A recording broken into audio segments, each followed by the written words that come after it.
how to find template in Instagram. In order to do that, you need to head over and click on this plus icon on the bottom and then click on the Reels. So we have in here this option called template. When you head over to your story or to your post, you won't have that option. So head over and then just choose your Reels option.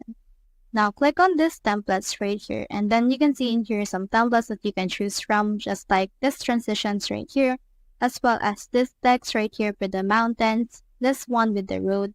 So for example, you can click on any template that you want to use, and then you can add media, and you can also see in here how many seconds of that particular media you need in order to use for this template.